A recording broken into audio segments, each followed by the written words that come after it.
"May I have your leftovers, sir?" But when the millionaire looked into her eyes, a miracle happened.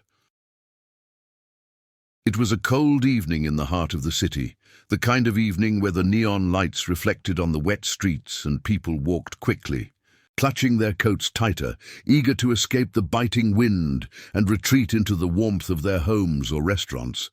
But for a young girl named Eliza, there was no home to return to, no family waiting for her, no table filled with food, only the endless hunger in her stomach and the quiet prayer on her lips.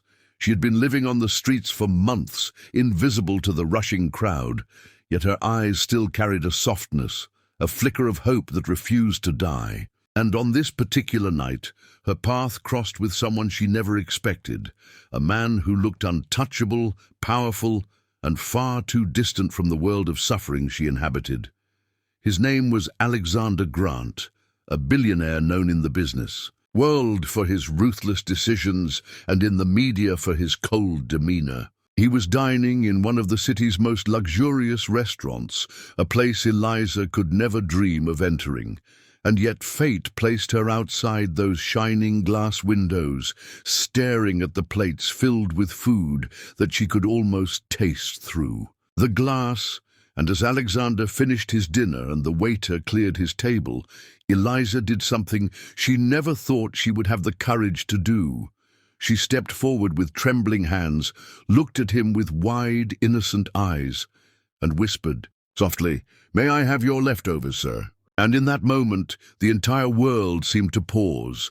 For when Alexander looked into her eyes, something stirred deep inside him, something he thought was long buried. But what was it? And why did a billionaire suddenly feel like the ground beneath him was shaking? Mini suspense. What Eliza did not know was that Alexander once had a past connected to those same eyes, a memory he had tried to erase for decades. But now, with her standing there in rags and hunger, that memory returned, like a tidal wave, leaving him frozen on the spot, unsure whether to dismiss her like a beggar or hold on to her as if she was the missing piece of his shattered soul.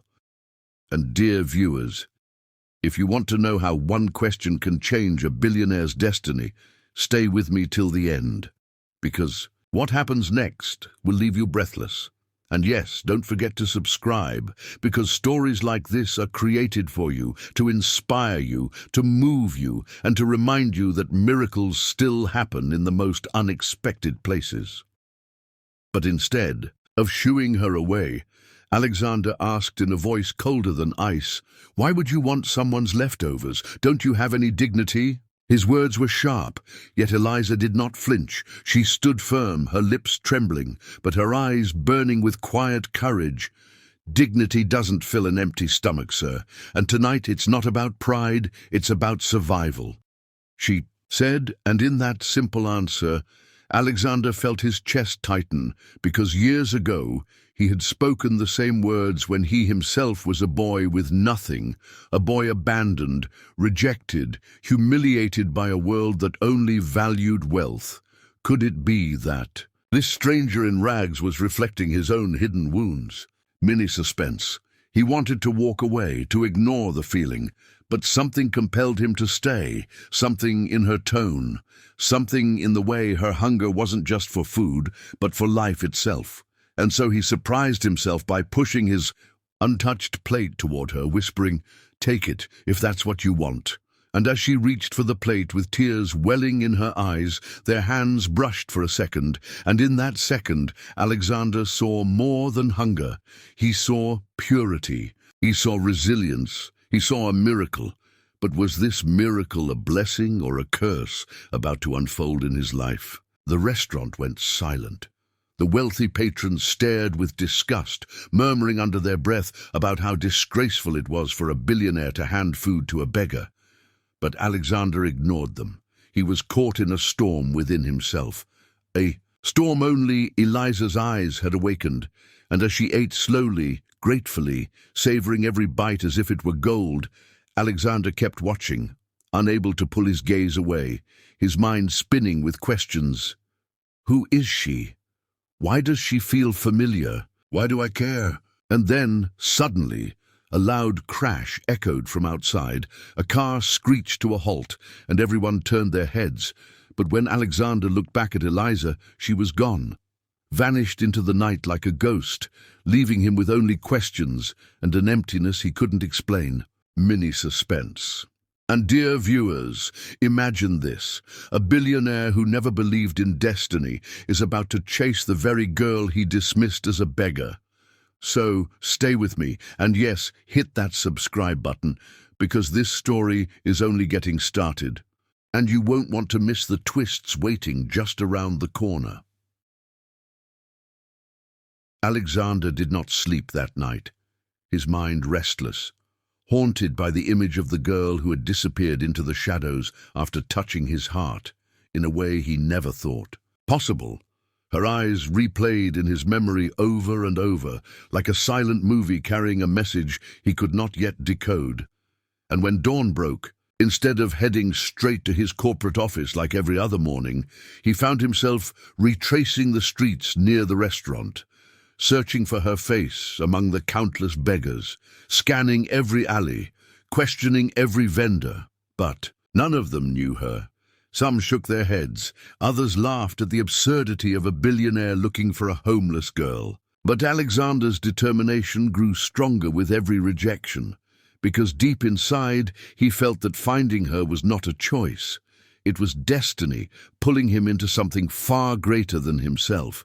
Yet just as he thought his search was pointless, he caught a glimpse of her at a street corner, sitting on a torn piece of cardboard, holding a small paper cup for coins, and when their eyes met again, the same shiver ran through his soul, the same miracle he felt the night before.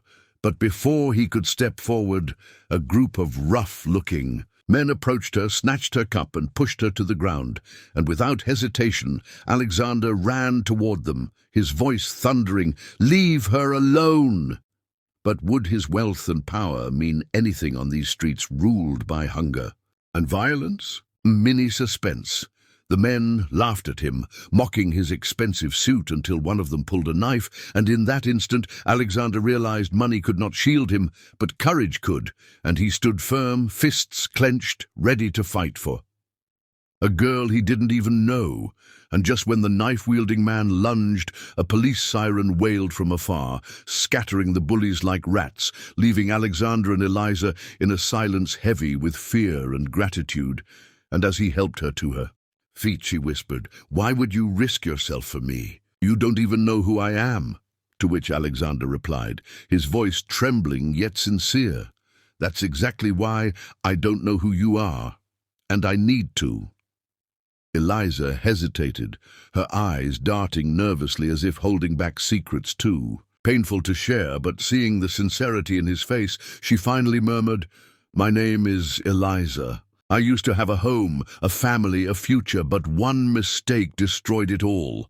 And before she could explain further, a sudden shout came from across the street, a drunken man yelling her name, "Eliza, you thief! You ruined everything!" And Alexander froze, realizing there was more to her story than just hunger, more layers hidden beneath her fragile exterior. But what could she have done to earn such rage? Mini suspense. Eliza grabbed Alexander's hand and pulled him away, her pace quick, her voice desperate. "Please, don't listen to him, don't believe his lies." And though Alexander's mind screamed with questions, his heart trusted her, and he followed, weaving through the streets until they reached an abandoned church where she finally stopped to catch her breath. The stained glass windows broken, the altar covered in dust, yet she knelt before it, with tears streaming down her face, whispering a prayer so soft Alexander almost couldn't hear. "God, if this man is truly sent by you, don't let him leave me." And at that moment, Alexander realized he was not simply drawn to her by chance, but by something higher, something divine. And for the first time in years, he too bowed his head, whispering a prayer he thought he had long forgotten. As the morning light streamed through the cracked windows, Eliza finally revealed fragments of her past, How she had once been a promising student with dreams of becoming a doctor, but when her parents died in an accident, she fell into the care of greedy relatives who stole her inheritance, leaving her with nothing but debts. And when she fought back, they spread lies about her, branding her a thief, forcing her onto the streets, but as she spoke, her voice cracked. They ruined everything, but they couldn't take my faith. And Alexander's heart tightened, for he too had once been abandoned, betrayed by family, forced to claw his way to power. And in her pain, he saw his reflection, and in her resilience, he saw the miracle he had been waiting for. But still, a question gnawed at him. Why did he feel as if he had known her long before? Mini suspense. Just then, a gust of wind blew open a broken drawer at the back of the church, scattering old photographs across the floor, and as Alexander bent down to pick one up, his blood ran cold. It was a picture of his late mother smiling, holding a little girl's hand, and standing beside them was a younger version of himself. Could it be that Eliza was not just a stranger, but someone tied to his forgotten past? Eliza gasped when she saw the photograph too, her lips. Eliza sighed in horror. "No, it's not true," they twee. Trembling, That's me when I was 5. And Alexander's hands shook as he whispered, "No, this can't be. My mother, she knew you." The revelation hit them both like thunder, the realization that their lives had been intertwined since childhood, separated by cruel fate, only to be brought back together now. But what force had hidden this truth from them all these years? Mini suspense. Before they could unravel the mystery, the doors of the church slammed open and men in black suits stormed in, their leader shouting, "Mr. Grant, step away from her, she's dangerous." And Alexander recognized them as his own private security, men he had ordered to watch over him. But why were they calling Eliza dangerous? He raised his hand to stop them, his voice firm. "No one touches her." But one of them stepped forward, handing him a file filled with documents, police reports, and headlines branding Eliza as a con artist, a thief, a manipulator who preyed on wealthy men. And for the first time, Alexander felt torn, doubt clawing at his mind. Could everything she said be a lie? Eliza's eyes widened in horror. "No, it's not true. They twisted everything." "Please, you have to believe me," she cried. But the weight of the evidence in Alexander's hands threatened to shatter the fragile trust between them. And in that moment, the entire story balanced on a knife's edge. Would he choose to believe the world's judgment or the truth shining in her eyes? Mini suspense. Alexander closed the file slowly, dropped it to the ground and said, "I don't care what they say, I trust you." And in that declaration, Eliza broke down, sobbing into his chest, while his guards looked on in shock. And dear viewers, this is the kind of faith that changes destinies. This is the kind of courage we all need in our lives. So if you believe in standing for the truth, even when the world doubts you, make sure to subscribe right now. Because stories like this are created to awaken the miracle within your own heart. But their miracle was only beginning, for outside the church, the same drunken man from earlier was waiting. His phone pressed to his ear, whispering to someone unseen. They've found each other, but soon it'll all be destroyed. And as his sinister laugh echoed through the empty streets, the clouds above darkened, promising that the storm in Eliza and Alexander's life was far from over, and the question remained, would their newfound bond survive the secrets about to be revealed, or would fate tear them apart once again?